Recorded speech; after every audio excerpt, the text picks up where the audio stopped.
Kim, besides Tommy, has had the most consistency of character use and development through MMPR. A good support character to boost up the others, hits key emotional moments like in Ninja Quest, fun all around.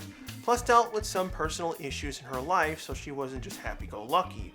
But Kim's not invincible in getting some bad episodes too. Switching places. Every sci-fi show has to always do this kind of plot. Most PR seasons do this story, either for laughs or being a big problem for the two characters. For the first season of a series that's never really been done in the US before, the episode came out really well. A lot of that was from David Yost and Amy Jo Johnson being really good at swapping the roles. The episode even gave some insight to Kim. Kim has always been used to being a fun character that people hang out with, while Billy was the more awkward, stereotypical nerd who is shy or clumsy dealing with people. It gave them some new perspectives. While we had a good laugh seeing Kim blow up some chemicals in Billy's class, Billy and Kim see that both of them have pros and cons. This is the type of team building I like done in PR, rather than the usual one ranger does something different, they argue, then have to work it out. Best man for the job. I prefer when the MMPR cast goes against each other. I know a spell mainly did it, but in this case, I don't mind it. Realistically, Tommy and Kim would probably never go this far into hating each other, especially over student elections versus being pissed off that Tommy tried to kill them as the Green Ranger. This is the one thing I do miss on the show. MMPR puts the characters in more regular situations. I think that's why I usually like the cast more. While other seasons try to do the same thing, example with Redbot and his book episode, it never plays out in a realistic fashion. Seeing Kim and Tommy argue over something this stupid makes you open your eyes up towards Zed. We all usually see him as that oaf in Power Rangers, not really a threat, but here he messed with two of the fan favorites, pitting them against each other. I always would have liked if this story was expanded into a multi-parter. Kim and Tommy going against each other to the point of one of them turning to evil would have been a great twist. Forever friends. Jealousy that isn't revolving around a love relationship. That's super rare. This is one of my favorite Kim and Aisha episodes. Aisha's friend believes that Kim is taking her place, so she felt like the second fiddle when they were hanging out. She has no idea that they're Rangers. They naturally work so well together due to all the experience. This in return caused a full argument, leading into being captured by Goldar. Kim was always the best character to handle discord between people, so them being trapped helped. This is how I like one-off guest characters to be used in the show.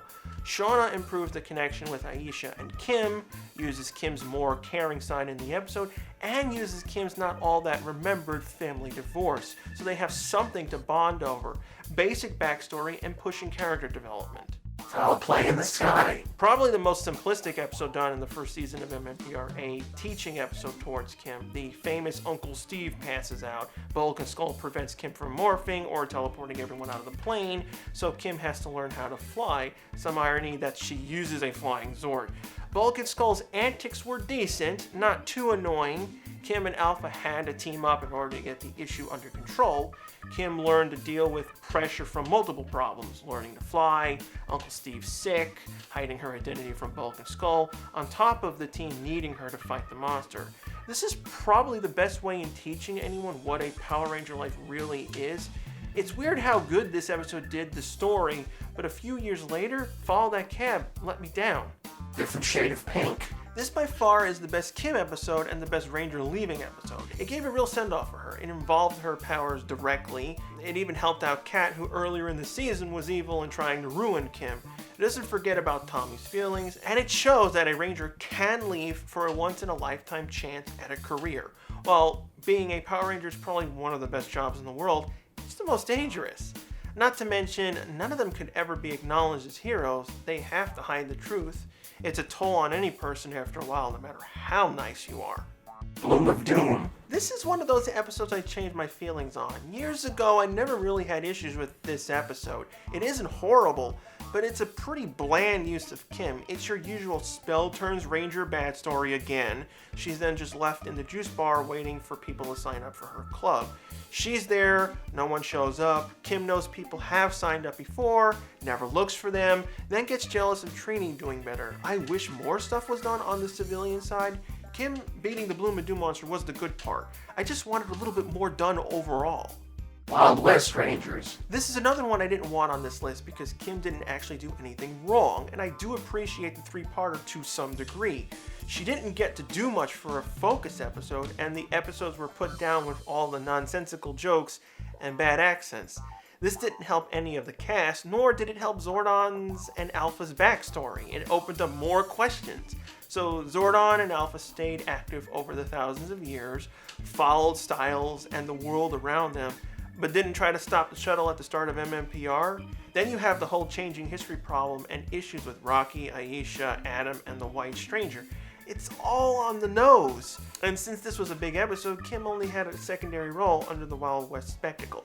A friend in need. Besides being a bunch of forced episodes that set up the Masked Rider TV series, I didn't care about it, which shouldn't have been before the season 3 premiere. Kim was mainly a plot device. They needed someone to stay behind in order to have the Rangers trapped, so she had a cold. Instead of just saying leave one of them on Earth just in case of Zed attacks, that's a thing that could happen.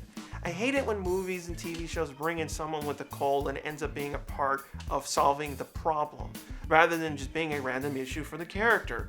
Anytime I see someone sniffle, I go, let me guess, some sort of smell hypnotizes you, but Mr. Sniffles won't. Most of the time, I'm right. I still consider this the dumbest moment in all of PR, when Kim sneezes in her helmet and she's wiping her nose. That's a new level of stupid, even more so when Appleby was teaching high school teens question marks. Big sisters. Now this episode was just one of those episodes that the writers had no idea what to do with. I would have cut all the egg stuff and the girl Kim and Trini babysat. The actress for the role was not suited, especially with the bad wig. Kim and Trini's job? I don't even understand what they were doing that benefits Maria. Think about it from her side. She needs people to volunteer to hang out with her.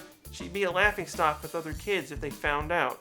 Nothing really goes on with the girls. Forced plot ideas in order to use the rad bug and girl being caught in the Megazord footage. Some episodes are just not suited to be adapted into PR if they differ too much from the US elements. Fall that cab. This was Kim's final regular episode on the series. I'm not sure why they did this story, but it was probably because the plane episode was her first major one. Go with a similar plot, right? People will like it like the old episode, right?